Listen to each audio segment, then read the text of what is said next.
दर्शकों स्वागत है आपका विधि से एमटी न्यूज में। मैं हूं कृष्णकांत सिंघारिया। अब देखते हैं दिन भर की खास खबर। अच्छी खेती के गुर सीखने के लिए किसानों के दल को हरी झंडी दिखाकर किया रवाना। विधायक व डीएम रहे मौजूद।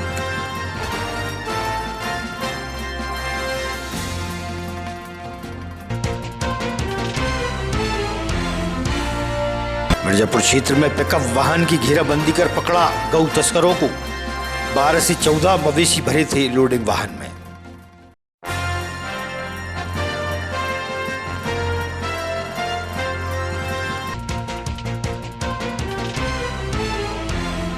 और सड़कों पर बढ़ते आवारा मवेशियों के कारण होती हैं घटना दुर्घटनाएं। लगता है जाम, कलेक्टर से हुई चर्चा।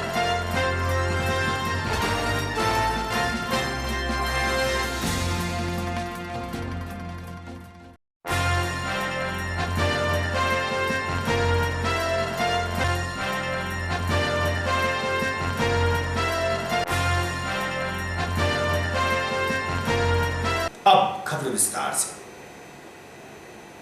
विदिशा के उद्यानिकी विभाग द्वारा अच्छी खेती के गुर सीखने के लिए किसानों को बड़ी संख्या में प्रदेश के कई जिलों में भेजा गया।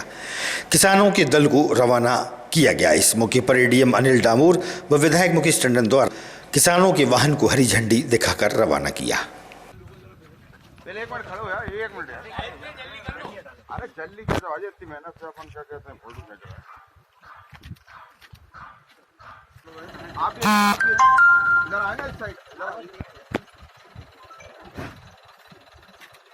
बढ़ा दो, चढ़ा दो, बढ़ा दो। हमारे मध्य प्रदेश के लोकप्रिय मुख्यमंत्री डॉक्टर मोहन यादव, देश के कृषि मंत्री आदरणीय शिवराज सिंह जी चौहान साहब और देश के प्रधानमंत्री यशस्वी नरेंद्र मोदी जी का दृढ़ संकल्प है कि खेती लाभ का धंधा बने। इसके लिए समय समय पर किसानों को उन्नत खेती कैसे की जा सकती है और आसपास के जिलों में कैसे जो है किसान प्रगति कर रहे हैं, उन जिलों का भ्रमण आज हमारे जिले के किसान करने वाले हैं। शाजापुर, राजगढ़, सीहोर, वहाँ किस प्रकार से खेत में पूरा परिवार के परिवार निंदाई गुड़ाई से लेके और बाकी सारे काम करता है, जबकि हमारे यहाँ उस प्रकार की अभी पद्धति अपनाई नहीं गई है। इसलिए इन किसानों को वहाँ प्रशिक्षण मिले, इसके लिए यहाँ से भेजा गया है। और हमारे तीनों नेता चाहते हैं कि तेज गति से हमारे जो है किसान सनातन श्री हिंदू उत्सव समिति के अध्यक्ष पद के लिए सभी उम्मीदवारों द्वारा अपना समर्थन नितिन माहेश्वरी को दे दिया गया है। कनारा क्रिकेट ग्राउंड में पत्रकार वार्ता के दौरान जानकारी दी गई। समिति की टीम मौजूद रही। अब लकी अरोड़ा का मैं इतना कहूँगा कि जो कनारा क्लब से जुड़े हुए थे, हमारी एक थी उनके साथ सिंपैथी थी और मुझे बताया कि मैं भी चुनाव लड़ रहा हूँ। जबकि मुझे जानकारी बाद में पता पड़ी, तो मैं समिति के सभी सदस्यों को धन्यवाद करूँगा कि उन्होंने अच्छी पहल की, हम लोगों से ही बात की। और समिति के अलावा बहुत से ऐसे लोग थे जो पर्दे के पीछे से भी ये चाह रहे थे कि किसी तरह चुनाव भी के कारण आज आप सबको यहाँ आमंत्रित किया था। विषय इतना ही है कि ये चूंकि एक निर्वाचन की प्रक्रिया है, चुनावी प्रक्रिया समिति के अंदर, इसलिए वो चुनाव की प्रक्रिया हम लोगों को करनी पड़ी। यदि ये सामंजस्य पहले बन जाता तो सब आज ये नौबत नहीं आती। आज जो सनातन श्री हिंदू उत्सव समिति की निर्वाचन प्रक्रिया हुई थी, उसके अंतर्गत 6 लोगों ने फार्म भरे थे, 2 लोगों ने पहले नाम वापस लिए थे। शेष बचे 4 में से 3 जो प्रत्याशी थे, श्री संजीव शर्मा जी, श्री बंटी भैया और जसरूप दांगी, इन्होंने उनके पक्ष में आज उनका समर्थन दिया है। इसलिए आज की बैठक आयोजित की गई थी। तो क्या चुनाव होंगे या नहीं होंगे? क्या चुनाव की जो प्रक्रिया है, माननीय निर्वाचन अधिकारी से चर्चा करने के उपरांत जो संविधान में लिखा है, उसके हिसाब से जो कार्यक्रम होगा वो चुनाव की प्रक्रिया की जाएगी। मतलब चारों जो प्रत्याशी थे, उन्होंने सबने समर्थन दे दिया जी। जसरूप जी यहाँ पर नहीं देखे गए। जसरूप जी ने आज चूंकि रंग महोत्सव कार्यक्रम उसके भी अध्यक्ष हैं, इसलिए वह उपस्थित नहीं है। उनके प्रतिनिधि यहाँ आए थे, उन्होंने पहले भी बाकायदा उन्होंने पहुँच करके और माला पहना के माननीय नितिन भाई को समर्थन दिया। आज किस तरीके का समर्थन मिला है और आप किस तरीके से अपनी रणनीति बनाकर शहर में और समाज में किस तरीके का संदेश देंगे? मेरा नाम नितिन माहेश्वरी है। मैं सनातन श्री हिंदू उत्सव समिति का अभी प्रत्याशी हूँ। आज मुझे उसी चुनाव प्रक्रिया में आज सब लोगों ने जो मेरे साथ चुनाव में खड़े हुए थे, उन्होंने समर्थन देकर ये विदिशा में ये परचम बताया कि विदिशा के सारे हिंदू एक हैं, यहाँ चुनाव नहीं होता, यहाँ हर चीज़ निर्विरोध होती है। जी, किस तरीके से समाज को नई दिशा देने का प्रयास की जाएगी आपके द्वारा? समाज में हिंदू धर्म को लेकर जो भी कार्यक्रम होते हैं, जैसे कि जन्माष्टमी से लेकर मटकी फोड़ कार्यक्रम है, दिवाली, दशहरा, नवरात्रि, इनके जुलूस और जो भी कार्य किए जाते हैं वो समिति के हिसाब से जो होते हैं वो मैं अच्छे से अच्छे करके दिखाऊंगा। और विदिशा जिले में जो कि जहाँ मैं अध्यक्ष चुना गया हूँ, जैसे कि आज सब लोगों का समर्थन है, तो कोशिश करूँगा कि हिंदू समाज के लिए, जैसे कि आजकल आप देख रहे हैं ये लव जिहाद का मामला चल रहा है, तो मेरे कार्यकाल में कोई लव जिहाद के मामले होंगे तो उसमें सख्त से सख्त कार्रवाई के लिए मैं खड़ा रहूँगा हमेशा। संस्कृत गौरव दिवस के अवसर पर एक्सेलेंस स्कूल में कार्यक्रम का भव्य आयोजन हुआ। इस मौके पर संस्कृत के विद्वान ज्ञाता भी मौजूद थे। सामान्य प्रश्न क्या क्या हो सकता है वो भी बता दूं चारों स्कूल की टीम के लिए। चारों स्कूल की टीम के लिए देखो, वेदों से, नाट्य शास्त्र से प्रश्न पूछा जा सकता है, कालिदास के साहित्य से प्रश्न पूछा जा सकता है, मध्य प्रदेश के और जो कवि हुए हैं भवभूति, कहाँ कौन की कहाँ जन्मभूमि और कहाँ क्या है, ये सब पूछा जा सकता है। एक आध नाटक का नाम भी पूछा जा सकता है किसी के भी। तो ये बिल्कुल एक खुला मंच है। संस्कृत में जो भी संभावनाएं, जो भी हमारे गणमान्य अतिथियों के लिए। शास्त्री जी, अभी संध्या जी ने बताया कहीं से कुछ भी पूछा जा सकता है, तो जो प्रश्न पूछने वाले हैं इनसे मेरा निवेदन है कि बच्चों के स्तर को जरूर एकदम चले जाए। तो क्लिष्ट भी नहीं, ज़्यादा सरल भी नहीं, या ऐसा एक आध क्लिष्ट एक आध सरल जिसमें उसकी वो प्रतियोगिता की एक गति बन जाए। धन्यवाद। आज शासकीय उत्कृष्ट उच्चतर माध्यमिक विद्यालय में जिला स्तरीय संस्कृत गौरव दिवस के तत्वाधान में कालिदास अकादमी उज्जैन के द्वारा और सहकार ललित पाठक कला न्यास के सहकार से बच्चों के संस्कृत ज्ञान के वर्धन के लिए यहाँ पर प्रतियोगिताएं जिला स्तरीय हो रही हैं। ये प्रतियोगिताएं 3 क्रम में हैं। एक तो संस्कृत गीत, एक सामान्य ज्ञान और एक संस्कृत कथा वाचन।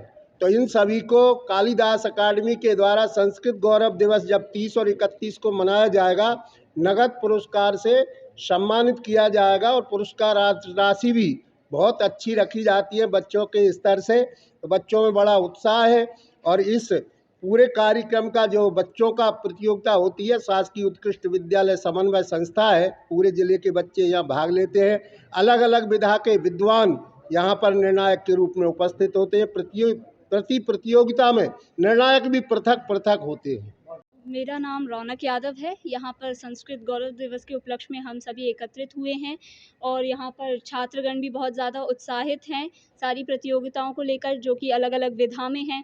निर्णायकगण ने भी हमें बहुत प्रोत्साहन दिया है और संस्कृत हमारी देव भाषा है, वैज्ञानिक भाषा है, इसको लेकर हम सभी को सजग रहना चाहिए। और जितने भी शोध हो रहे हैं या हो चुके हैं वो उनका भी कहीं ना कहीं प्रमाण हमारे पौराणिक ग्रंथों में होता ही है। इसलिए संस्कृत हमारी देव भाषा है और उसके लिए हमारे मन में निष्ठा होनी चाहिए, श्रद्धा होनी चाहिए। माधवगंज स्थित शिव कांच भोलेनाथ मंदिर के पुजारी को कुछ असामाजिक तत्वों द्वारा परेशान करने का मामला प्रकाश में आया है। इस मामले में मंदिरों के पुजारियों की टीम कलेक्टर के पास पहुंची और ज्ञापन सौंपकर शिकायत की गई। अभी 8 दिन पहले की कलेक्टर को आपने ज्ञापन सौंपा ब्राह्मण समाज के परिवार में, पंडित समाज का क्या मामला, क्या जिस तरीके से मध्य प्रदेश प्रांतीय पुजारी महासभा और धर्माचारी मंडल के माध्यम से आज जो है माननीय कलेक्टर महोदय को विश्वेश्वर महादेव कांच का मंदिर जो माधवगंज पे स्थित है, वहाँ मंदिर 5 बजे खुलने का पुजारी का नियम है। किसी व्यक्ति के द्वारा वहाँ 4 बजे खुलवाने का प्रयास किया जा रहा है। उस संदर्भ में माननीय कलेक्टर महोदय से कहा गया कि इस तरीके से असामाजिक कृत्य करने वालों को रोका जाए और मंदिर तो 5 बजे ही खुलेगा। पुजारी महासभा का, धर्माचारी मंडल का, पुजारी महासंघ का, सबका ये निर्णय है कि सारे जो मंदिर है वो 5 बजे ही खुलते हैं। किसी व्यक्ति विशेष के लिए मंदिर 4 बजे नहीं खोला जा सकता। कुछ भी हम लोगों को, जब हम पिछले इतने महीनों से उनसे ट्रस्ट की डीड मांग रहे हैं तो हमको ना तो ट्रस्ट की डीड अवेलेबल करवा पा रहे हैं और ना ही हमको कुछ भी ऐसे डॉक्यूमेंट दस्तावेज अवेलेबल नहीं करवा पा रहे हैं जिसमें कि ये क्लियर हो कि आखिर ट्रस्ट की डीड में है क्या।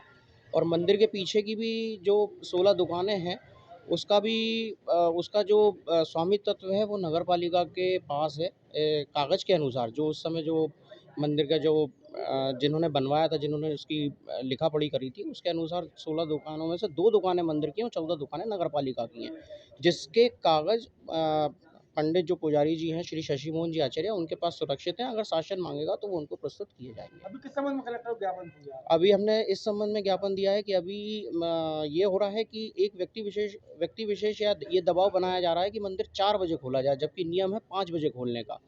ये मंदिर 5 बजे ही खुलेगा और जैसा कि सभी अपने जो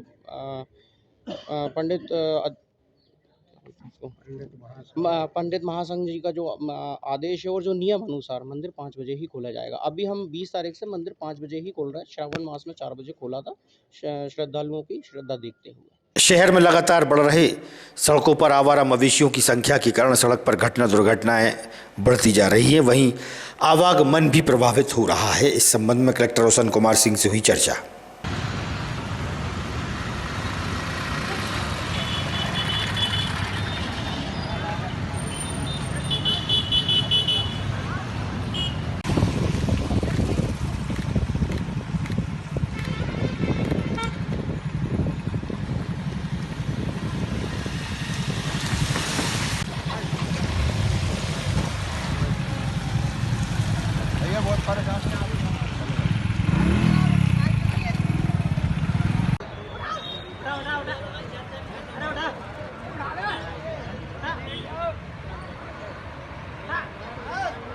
सर, जो रोड पे गाय बैठी उसको लेकर रणनीति बनी, क्या दिशा निर्देश जारी है? शासन से निर्देश प्राप्त हुए हैं कि सड़कों पे और हाईवेज़ पे जो गौवंश विचरण करता है उसकी वजह से काफ़ी कठिनाइयाँ आती हैं।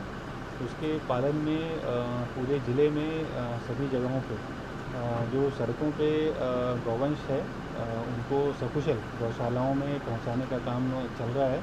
सभी तहसीलों में जो भी हमारे मेजर डिस्ट्रिक्ट रोड्स हैं और जो हाईवेज हैं, जो NH के हैं, MPRDC के हैं, सभी अधिकारियों की एक बैठक हुई। उस बैठक में ये निर्देश दिया गया।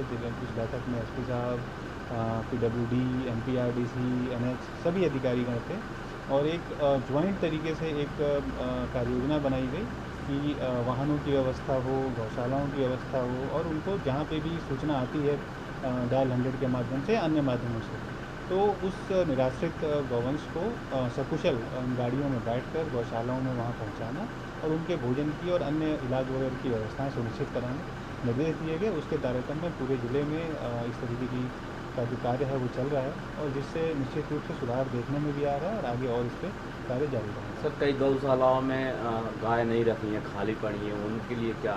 कुछ गौशालाओं की जानकारी प्राप्त हुई है कि जहाँ पे व्यवस्थाएं नहीं हैं गौवंश को रखने की, उन गौशालाओं को चिन्हित कर लिया गया है। उन गौशालाओं को भी शुरू किया जा रहा है, वहाँ पे गौवंश को रखने का और उनके भोजन और इलाज की व्यवस्था शुरू कर दी जाएगी। सर, राशि में कोई बढ़ोतरी की गई है गाय चारे की? गाय जैसे निर्देश थे पहले 20 रुपये प्रति गाय के, अब कोई राशि बढ़ाई है क्या? जी, निर्देश प्राप्त हुए हैं। अब अभी मंगलवार की रात को गौ सेवकों को गौ तस्करी की जानकारी मिलने पर मिर्जापुर क्षेत्र में पिकअप वाहन को घेराबंदी कर पकड़ लिया गया। लोडिंग वाहन में 12 से 14 मवेशियों को भरा गया था। वाहन में सवार 3 लोगों को पकड़कर गौ सेवकों ने उनकी पिटाई लगा दी। गौ तस्करों को सिविल लाइन पुलिस के हवाले कर दिया गया। वहीं गायों को बिट्ठन नगर स्थित गौशाला में भेजा गया। इस संबंध में CSP अतुल सिंह से हुई चर्चा। मामला ये था कि एक गौ तस्करी की गाड़ी अशोक लीलैंड की छोटा मिनी ट्रक और 14 गौ माताओं को बड़ी क्रूरतापूर्वक बांधकर भरकर तस्करी करते हुए सागर रोड से ले जा रहा था, जिसकी हमें सूत्रों के अनुसार खबर मिली और हमने उसके मौके पर जाकर चलती गाड़ी को पकड़ा और चाबी निकाल के, जो कि हमें वो कट भी मारा था उसने, जिससे हम लोग बच गए, तो उसको हमने पकड़ा भारी मात्रा में और उसके बाद फिर पुलिस के इधर थाने में लेके आए हैं। इस पर पुलिस ने ये FIR पशु क्रूरता अधिनियम निवारण के तहत 11 और ये जो भी अधिनियम लगाए हैं 4-5 प्रकार के, जो कि किसी प्रकार से सख्त नहीं है। अगर सख्त होते तो इस प्रकार का जघन्य अपराध हमारी गौ माताओं के साथ आज हो नहीं रहा होता। तो एक तो हमारी प्रथम अपील है मोहन सरकार से, माननीय मोहन यादव जी से, जो कि खुद एक गोपालक हैं, और उनसे ये मध्य प्रदेश शासन से हमारी ये अपील है कि कुछ ऐसे कानून को सख्त बनाइए कि जिससे ये गौ तस्करी पूर्णतः प्रतिबंधित हो। जबकि विदिशा ज़िले के आसपास के क्षेत्र में एक जो इमरान तस्कर अभी जेल में बैठा हुआ है, उसका पूरा गिरोह अभी भी सक्रिय रूप से प्रतिदिन गौ तस्करी करता है। वो तो कृष्ण जन्माष्टमी के उपलक्ष्य में भगवान का ऐसा अभी आशीर्वाद प्राप्त है इस समय, ऐसा मतलब पॉजिटिव एनर्जी इस समय है कि जिस प्रकार से आज 14 गौ माताओं की जान बची है हम लोगों द्वारा। और हम लोग ये चाहते हैं कि ये एफआईआर जो पुलिस ने करी है, अभी एफआईआर तो पुलिस ने कर दी और तीनों आरोपियों को पकड़ लिया पुलिस ने। तीनों आरोपी, जिसका नाम, एक का नाम जावेद खान है, एक का नाम अजमल खान है और एक का नाम आयुब खान है। तो ये तीनों ये खानी खान क्यों मिलते हैं, और ये खान जो तस्करी करके तस्करियों की खान है, तो इन खानों को भी मैं एक बार चेतावनी देना चाहता हूँ। ये जो अभी कुछ नाजायज़ औलादें, ये उसकी अकबरुद्दीन ओवैसी की भी इधर पे निकली थी, जिन्होंने मंदिर मस्जिद का भी मामला उठाया था। तो इन सब जो नाजायज़ औलादें जितनी हैं कि इन पे आवाज़ उठाएं, इन पे भी आवेदन दें, ये जो तस्करी हो रही हैं। और अगर नहीं उठा रहे हैं तो अपने मुँह में दही जमा के अपने घर बैठे, नाजायज़ मांगे ना उठाएँ। तो ये पुलिस से हमारी मांग है, विदिशा जिले के एसपी महोदय, पुलिस अधीक्षक महोदय से हमारी मांग है कि इसकी जड़ तक पहुँचें। जड़ कहाँ है, ये गाय कहाँ से भर कर लाए, किसने ये गाय भरवाई और कहाँ ये गाय ले जा रहे थे। अगर ट्रक में माल है तो कहीं ना कहीं तो वो डिलीवरी होने जाएगा। तो इन्होंने ये गौ माता जो इनके लिए एक साधन है, माल है, जो हमारी गौ माता है, उसको ये कहाँ से भर कर लाए और कहाँ पे ले जा रहे थे, कहाँ पे इनका क्या करते, ये पूरी पुलिस जड़ तक जाए। जिसके लिए हम लोग कल फिर एक आवेदन एसपी महोदय को देंगे और विदिशा के तस्कर, आसपास के ज़िलों में जो तस्कर सक्रिय हैं, उन सबको एक चेतावनी है कि कृपया कर इस गोरख धंधे को बंद कर दें, नहीं तो हम। भाजपा खामखेड़ा मंडल में सदस्यता अभियान की 1 दिवसीय कार्यशाला संपन्न हुई। भाजपा के सदस्यता अभियान के तहत प्रदेश और बूथ स्तर पर सदस्य बनाए जा रहे हैं। कार्यक्रम में भाजपा युवा मोर्चा जिलाध्यक्ष देवेश मीणा, खामखेड़ा मंडल अध्यक्ष हृदय बघेल, रणवीर बघेल, राम मोहन बघेल, सुरेंद्र रघुवंशी, सरपंचों सहित भाजपा कार्यकर्ता मौजूद। सदस्यता अभियान को लेकर कार्यशाला में उपस्थित आदरणीय भाई साहब राम मोहन बघेल जी, मंडल के अध्यक्ष भाई साहब हृदय बघेल जी, सदस्यता अभियान की जिले की टोली में सदस्य आदरणीय चाचा रणवीर बघेल। वो ईमानदारी से बनेंगे और भारतीय जनता पार्टी का काम ईमानदारी से करेंगे। और वरिष्ठ नेतृत्व में जो आह्वान किया है, तो मेरा सभी से अनुरोध है कि बढ़ चढ़कर इसमें हिस्सा लें। जनता पार्टी को विश्व के सबसे बड़े दल के रूप में जाने, पहचाने और बनाए। ये सबसे पहले केंद्र में इस सदस्यता अभियान को लेकर बैठक हुई, फिर राज्य में बैठक।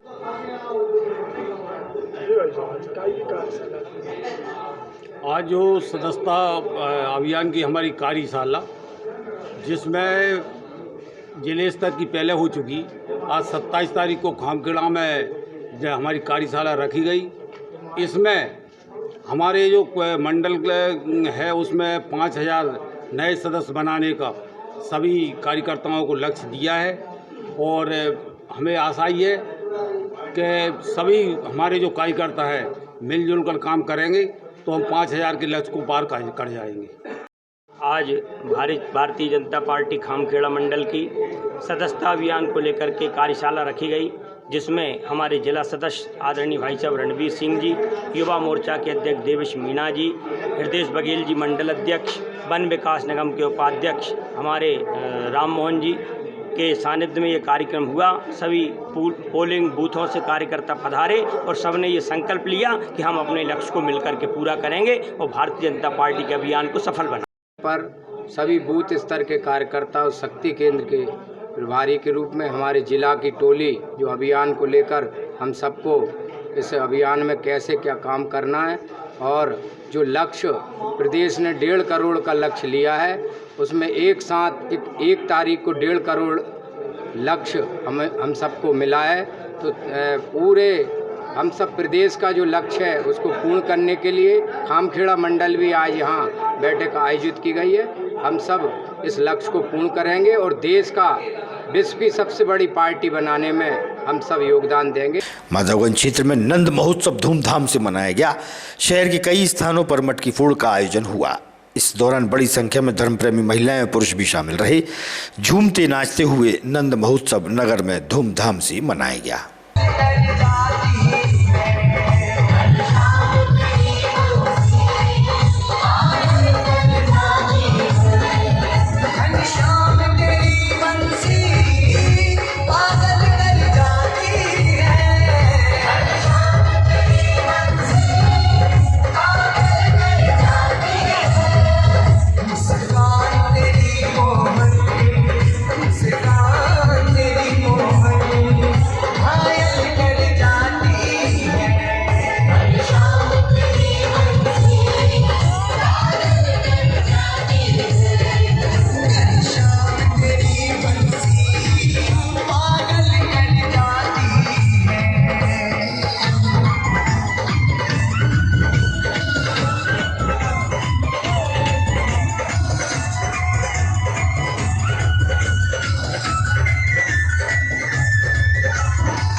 खड़ी फाटक रेलवे ओवरब्रिज के नीचे ट्रेन की चपेट में आने से एक युवक की मौत हो गई।